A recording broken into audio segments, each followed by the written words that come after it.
welcome to another episode of Growing Kentucky's Leaders. I'm one of your hosts, Sheldon McKinney. And I'm your other host, Ruth Ann Fink. And today's guest is a great leader in Kentucky agriculture and across the nation. We have with us Niki Ellis. She is a mother, a wife, a farmer, and the executive director of the Kentucky Pork Producers. So, Niki, welcome to our show. You're welcome. When I work with state FFA officers and just young people who are seeking a career in agriculture, you won't believe the times that I have heard the phrase when I ask, like, what do you want to do with your future? What would you like your career to be? They say, I want to be like Niki Ellis. And so I'll just let you start off by introducing yourself and telling us, what do you do? Oh, wow. That's a big question. And I love to hear that some folks are, paying attention to me. FFA is very near and dear to my heart. So I love hearing that those kids are getting some kind of positive impact from me. But Niki Ellis, I am the executive director for the Kentucky Pork Producers Association, and newly leading the collaboration between Kentucky and Tennessee pork producers. What do I do? A little bit of everything. I like to tell the folks that I do all the things that my staff say that they don't want to do. I like to let them pick and choose what sets their soul on fire. So I handle a lot of our policy, regulatory work, handle all of our strategic planning, budgeting, looking to the future and forecasting what we need to do, where we need to be going, what we need to be paying attention to. And that's something that I didn't think would set my soul on fire if you would ask Niki Ellis 10 years ago. But I have found a passion for policy and advocacy for farmers and farming families. So that's been a very cool adventure over the last 2 years to figure out and work through. But I also take the trash out. I unload cases of pork burgers. I do a little bit of it all, and I think that's what keeps this type of position so fun. Yeah. If you all have seen Niki out and about, she really does do it all. We saw her at the state fair for just a moment, and she was like, "I've got to deliver these straws to the pork producers." Yeah. So, I mean, if you don't know Niki, like, that's who she is. When she says she takes the trash out, she really does. Those are the best kind of leaders, Niki. You're fun to know. Well, I do want to ask you about the pork industry in Kentucky. We have a lot of students that listen in, and maybe for other listeners too, they're just like, I don't really know as much about the pork industry in Kentucky maybe as I should. So tell our listeners about the pork industry in Kentucky. How big is it? What's its impact overall, and who all are you all serving? Right. Awesome. That's a great question. And I think that we need to really do a much better job about telling our swine farm family story in the state of Kentucky.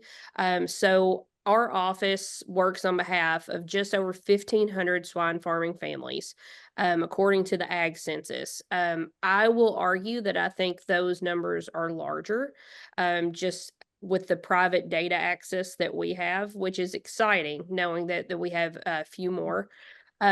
The largest majority of our producers are actually 100 head or less, which is pretty neat to think about. That makes us very unique in the pork world. So whenever we're looking at regulations and producer education, we've got to look at things a little bit differently. But, we also still have a handful of producers who have 38,000, 10,000 sows. Lots of farmer growers. So a lot of our crop farming folks who might be farming with a sibling or, coming back to the farm trying to find new revenue streams will add, 2,500 to 5,000 head finishing floors. So it's pretty neat to see the diversification of folks that we get to work with. But something else that's pretty unique to Kentucky, we have to always talk about our assets that we have here in the state, specifically Louisville. We have 3 things that we really focus on in the Louisville area. We have the airport, which is an international port of entry for lots of items. So that's very important for us to watch in terms of foreign animal disease. We also have a major packing plant in Louisville, JBS, which harvests 10,500 hogs every day. So we're always constantly, monitoring that, making sure that we're working with all the other states in our region. But then also in our state, something that sets us apart is the Exposition Center in Louisville. We have two major national shows, swine shows that, we have folks that come to Louisville to exhibit their pigs from California and as far away as New York. So we have a big responsibility to make sure that we're doing things right and properly, so that whenever those hogs travel back home, that everyone's going to be healthy. We're not, spreading any type of illness or whatnot. And we're pretty proud of the fact that we have such a diverse workload when it comes to just the city of Louisville with pork. Um, but getting back to the farm, we market just under 900,000 hogs a year in the state of Kentucky, which is pretty big. Um, it's pork is a lot bigger business than what people think in our state. Mhm. And then even beyond the farm gate, we have so much processing and further processing capacity within the state. A lot of brands that people know in their home, Right Brand Bacon, is now processed and packaged in Bowling Green. Purnell sausage, Penn's Country Hams, Broadbent Country Hams, Fisher's hot dogs and bologna. We have so much to offer in our state. So if anyone's interested in the pork industry, there is a spot for you in the state of Kentucky. Yeah. That's the perfect segue to the next question. But maybe like where does Kentucky rank in pork production? Good question. So we normally duke it out anywhere from like spot 17 to 15. We stay pretty competitive with states like Wisconsin. Wisconsin's probably the closest relatable state to us. So we're normally 16, I would say. Well, I'm glad that you mentioned all of the places and ways that pork is part of Kentucky agriculture. I've learned so much from you and from you helping us set up a lot of tours to seeing. We've seen farrowing facilities all the way to the finish, and it's just, I have learned so much. So thank you for helping tell the story of pork. You Yeah. talked about careers, and Mm. there are a lot of young people who are interested in a job in animal agriculture. That's really where they have a passion at. So, as you're forecasting in the future, what jobs do our young FFA members need to be thinking about and preparing for to be a part of the animal agriculture industry? Wow. So many. First and foremost, I'm going to say, when I talk to a lot of young people, they want to work directly with animals. And a lot of young folks think that the only way to do that is by being a veterinarian, which is a great profession. However, if that's not for you, there are major, major opportunities to work hands on every day with pigs in the state of Kentucky. We have lots of large farms that are constantly looking for farm help, managing sows, managing baby pigs, managing barn temperatures and climates and all those type things. So on farm every day, and those a lot of those jobs come with really great benefits. Paying off your college debt, a lot of those will do that. They have, obviously healthcare, 401k, lots and lots of opportunities. But then, I think looking to the future, some things that people might not be thinking about, we're going to have some science behind things like air quality, some things around like sound and odor, lots of things that haven't been, really thought about at the farm level quite yet. So there's lots and lots of emerging things out there. So I think you've got to look always at what's happening in Europe And you've got to think in about 10 years, that's going to be what's going to happen in Kentucky. So, it starts in Europe, goes to the West Coast, and then comes back. You shared so many great ideas. How do you think young people should be preparing for these jobs now? Oh, wow. Um, I think the best way to prepare is to be present in what you're interested in. I think what folks need to do is, look locally at things that you think that you might be interested in and go immerse yourself in it. Because more importantly, you've got to figure out what you don't like.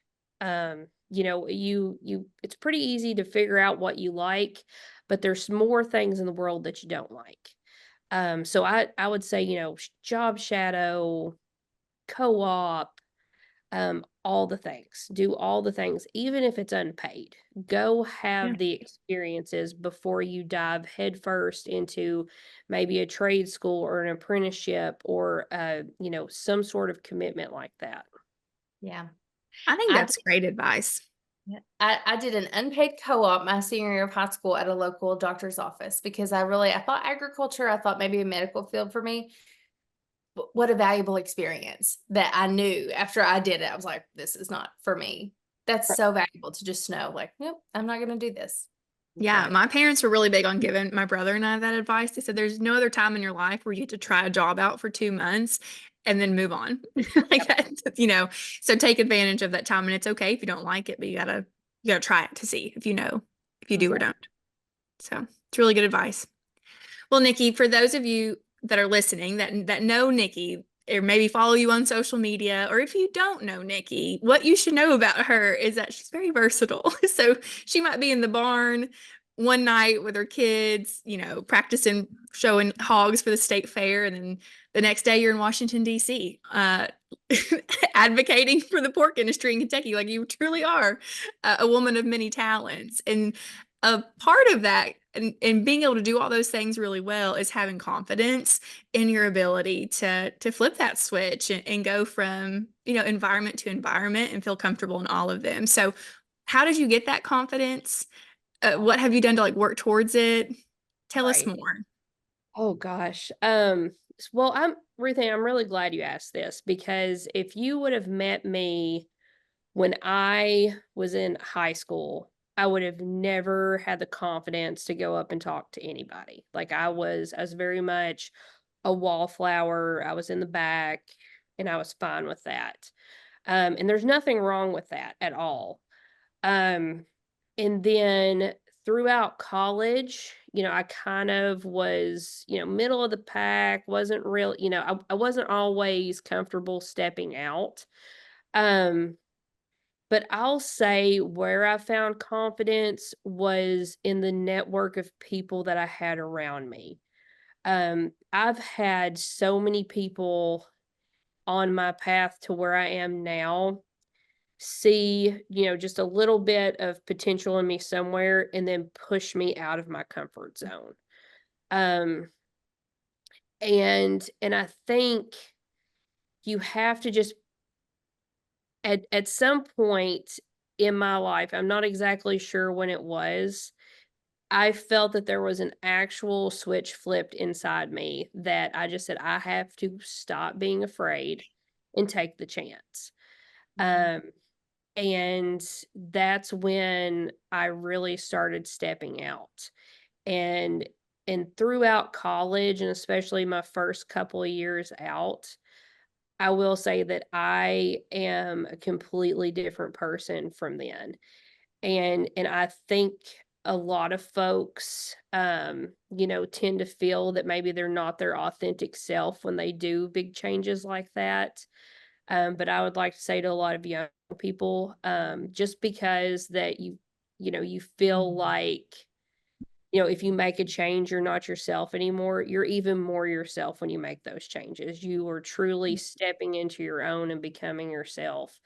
So I know it's hard to say don't be afraid, and I feel like that's very cliche, but you've got to find the courage to step out and do those things.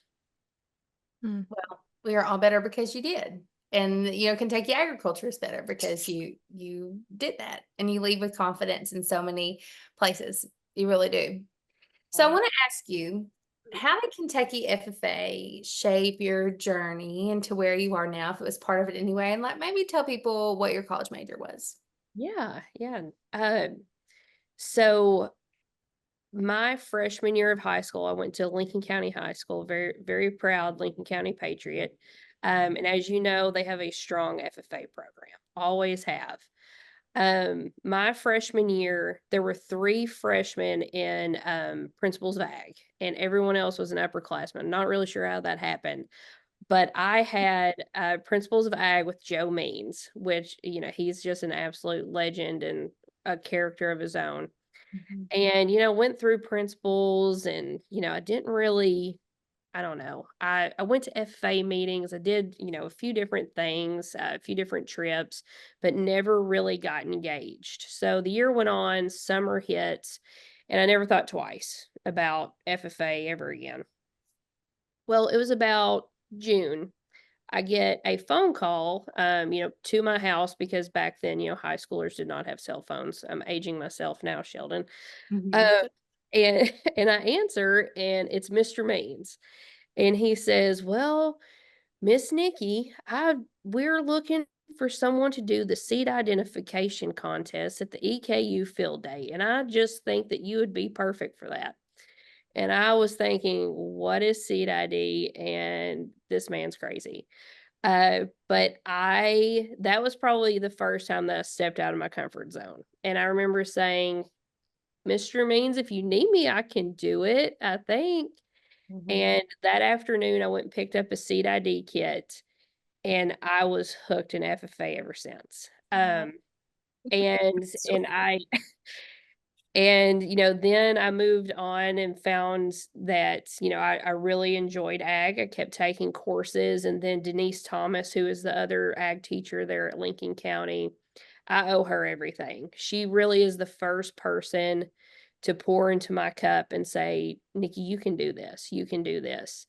And it's really funny because I had never been around pigs my entire life, and she signed me up to do at that point, the swine impromptu contest. I went to state 3 years in a row, and I beat my now husband twice in the region, so I love talking about that. We didn't even know each other.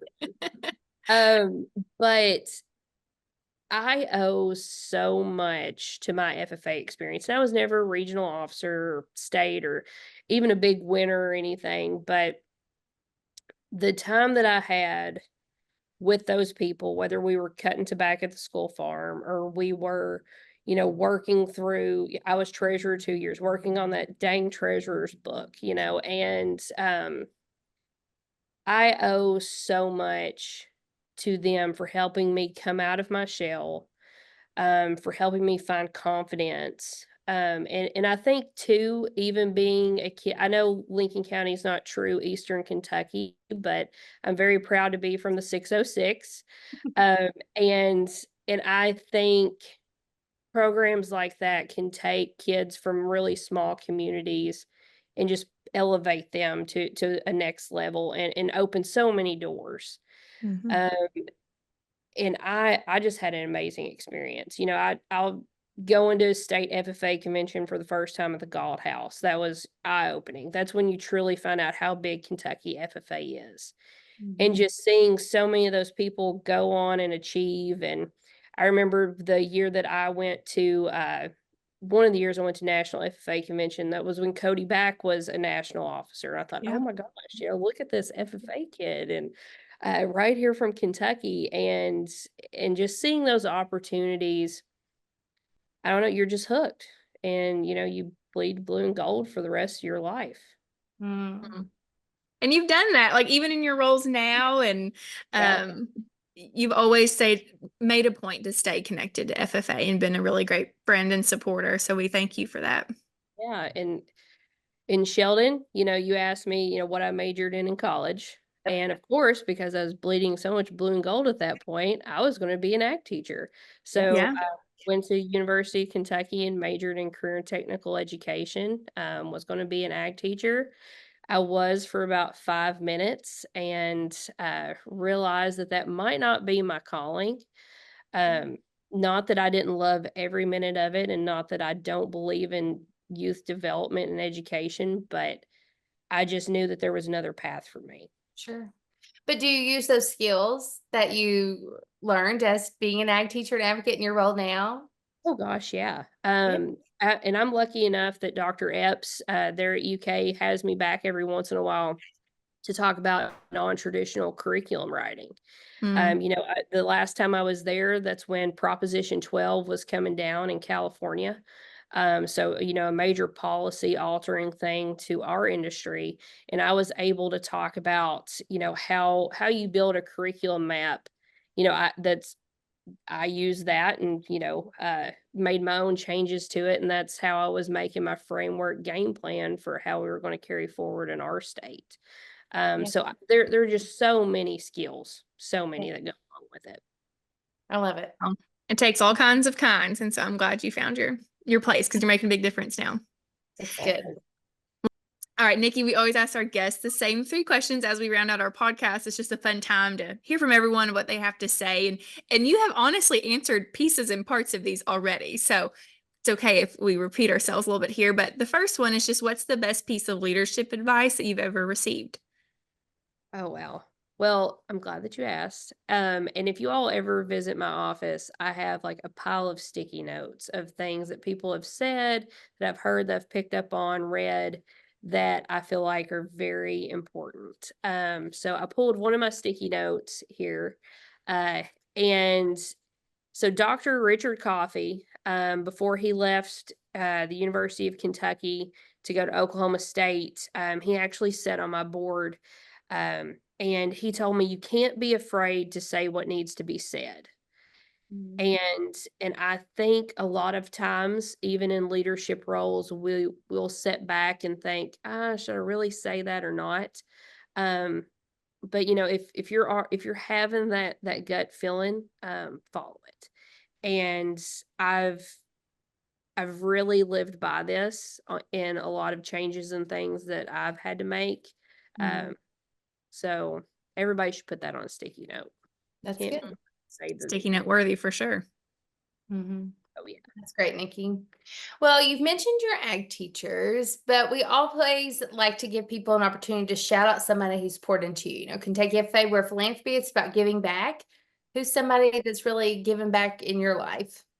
Oh wow. So I've got 4 folks, and I'm just going to speak on my mentors. Dr. Rebecca Epps was so instrumental in throughout my college years. Um, she really, and still is, still call upon her for some things.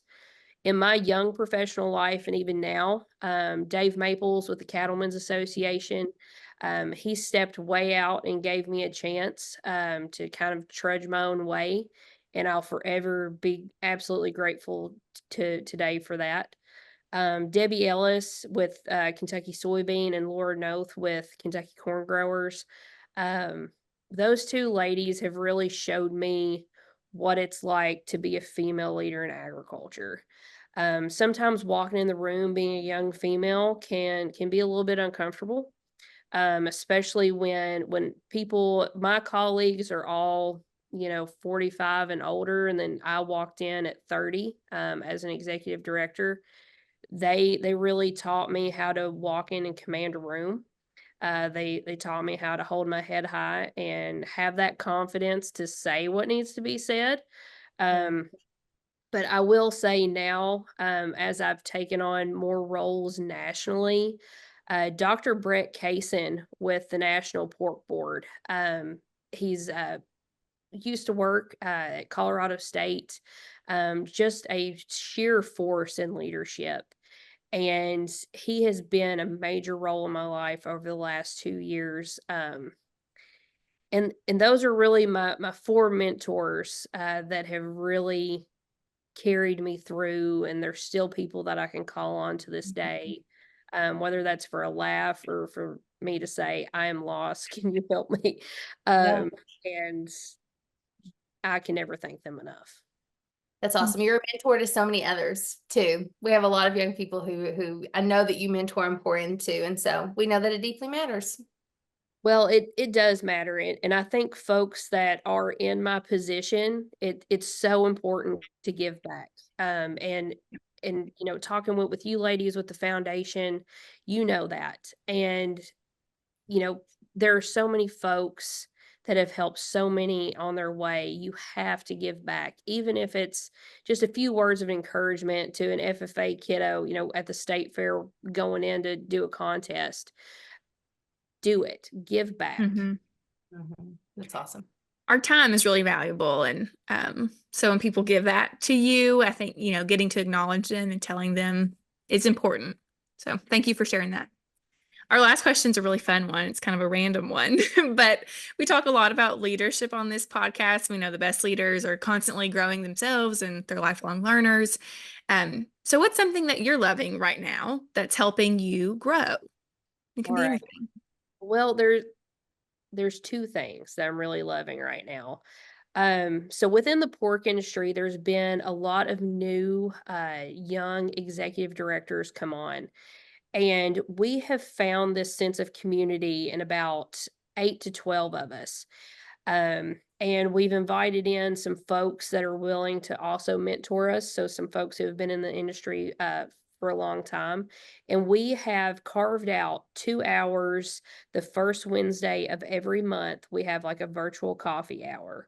And we rotate picking a podcast or a book or whatever it might be amongst ourselves, and we do a lesson around it, and then we talk about what's really hard right now, what's weighing on you, how can we pour into your cup and help you through this. And I think creating that community of people who are in like stages of life has been super important. But whenever it comes to like a tangible thing, currently reading Leaders Eat Last. Love this book. This is actually my second or third time reading it. But it really talks about how being a leader is about the culture that you build. You have the people that you are with has to, they have to feel like they can rely on you. And in today's culture, I think it's so easy to be cliquey and find the negative in things. And once that happens, you've lost your crew. And it's really great book. So again, Leaders Eat Last, grab it. It's amazing. Show it to us again so we can see the author. Don't see. Simon Sinek.